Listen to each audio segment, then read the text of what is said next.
నమస్తే welcome to థీమా reviews. ఇవాళ video వచ్చేసరికి అయితేనేమో యక్షిని అనే ఒక సిరీస్ వచ్చింది. దాని సంబంధించిన రివ్యూ రియాక్షన్ తీసుకొచ్చిన. చిన్న రిక్వెస్ట్ ఏంటంటే ఛానల్ సబ్స్క్రైబ్ చేసుకోండి లేటెస్ట్ అప్డేట్స్ కోసం. సో ఈ సిరీస్ వచ్చేసరికి అయితే బై మీకు డిజ్నీ ప్లస్ హాట్స్టార్లో అవైలబుల్ ఉంది. మీరు చూడాలనుకుంటే చూడొచ్చు, మీ ఓన్ డిసిషన్ అనమాట బై. కానీ నేను ఇక్కడ సిరీస్కి వచ్చేసరికి అయితే బై నేనైతే కొంచెం కాదు కానీ పెద్దగానే డిసప్పాయింట్ అయినా. ఏంటంటే నాకు తెలిసిన కాడికి యక్షినిల గురించి అయితే నాకు ఎక్కువ ఐడియా లేదు. మన వాళ్ళు మాత్రం దీంట్లో మరి ఘోరంగా ఇంక్లూడ్ చేయని అయితే వేసేసిరు అన్నమాట బై.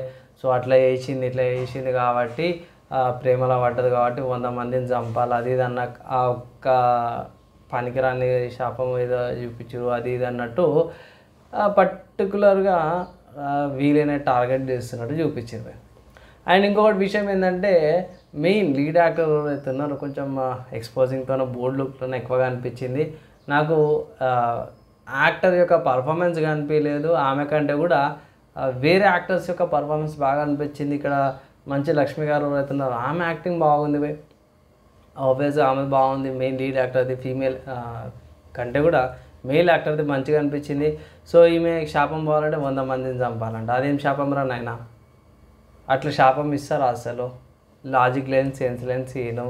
దాని తర్వాత ఎపిసోడ్ 3లో అనుకుంటా మనకి గ్రామ దేవతలు ఎవరైతే ఉంటారో వాళ్ళ అమ్మవారు వాళ్ళకు వచ్చి కొన్ని అడ్వైజెస్ చేస్తుంది అంటారు కదా. సో దాన్ని కూడా ఒక మజాక్ లాగా చేసి పడేసిరు బై. సో మోస్ట్లీ తెలంగాణలో అయితే ఇట్లా మనకి ఎక్కువ జరుగుతుంది, అమ్మవాళ్ళు వస్తుంటారు. సో దాన్ని కూడా ఒక మజాక్ లాగా చూపించేసారు. అండ్ ఎపిసోడ్ 5 అనుకుంటా. సో ఎపిసోడ్ 5లో అయితే అయ్యప్ప స్వామి మాల వేసుకొని వచ్చి దాన్ని కూడా పెద్ద మజాక్ లాగా చేసి పడేసారు. సో అసలు సెన్స్ లేకుండా లాజిక్ లేకుండా కూడా ఎట్లా తీయచ్చు అనే దానికి యక్షిని అనే ఒక సిరీస్ ఏదైతుందో మీకు ఈజీగా అనిపించేస్తుంది. నా అడ్వైజ్ అయితే పోయి నేనైతే చూడదంటాను. ఇక్కడ లాజిక్ లేదు, సెన్స్ లేదు, ఏం లేదు. ఒక స్టోరీ తీయాలా, ఇది ఏమంటారు హిందీలో బేస్ చేసుకొని శాపం ఉంటుంది, 100 మందితో వండుకోవాలా, అది కూడా మేల్ వర్జిన్స్ ఉండాలన్నమాట ఈమెకు. సో అది సో ఇలాంటి శాపాలు ఉండవు నాకు తెలిసిన కాడికి. ఇలాంటి శాపాలు అసలు ఉండవు. మనలు కావాల్సుకొని ఇంటెన్షనల్గా తీసినాయి అన్నట్టయితే ఇక్కడ కనిపిస్తుంది.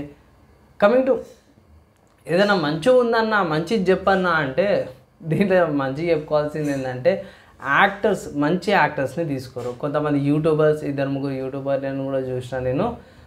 ఒక లావుగా ఉంటాడు అతని పేరు తెలియదు కానీ అతను కూడా ఇలా యాక్టింగ్ చేసి ఇలా అనమాట.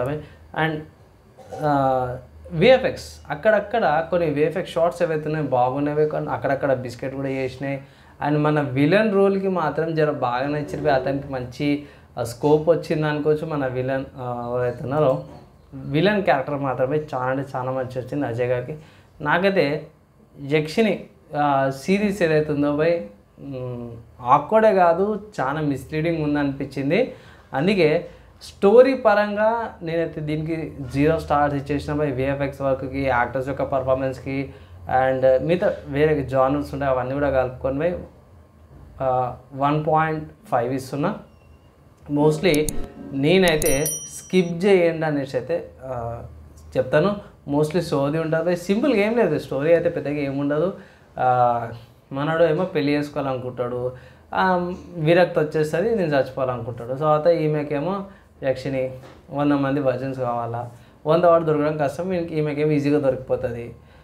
లాస్ట్కి ఆయన చంపేస్తుంది, వెళ్ళిపోతుంది అన్నట్టు చూపిస్తుంది. చంపేస్తుంది కూడా చూపించారు, మంచం మీద ఉన్నట్టు హగ్గించుకున్నట్టు చూపిస్తారు అంతే. ఇంకా అయిపోయిందా వెళ్ళిందా లేదా అనేది పెద్దగా ఏం లేదు భయ్. సో చాలా మటుకైతే మిస్లీడింగ్ అనిపించింది నాకైతే. అందుకే నేను దీన్ని మాత్రం అంత రికమెండ్ అయితే చేస్తలేను, స్కిప్ చేయమనేసి అయితే అంటున్నా. అండ్ ఎలా అనిపించింది రివ్యూ మీరేమనుకుని మీ ఒపీనియన్ కింద కామెంట్ చేయండి భయ్. ఈ వీడియో ఇక్కడ దాకా చదువుతూ ఇచ్చారో వాళ్ళందరికీ థ్యాంక్స్. నెక్స్ట్ వేళ కలుసుకుందాం.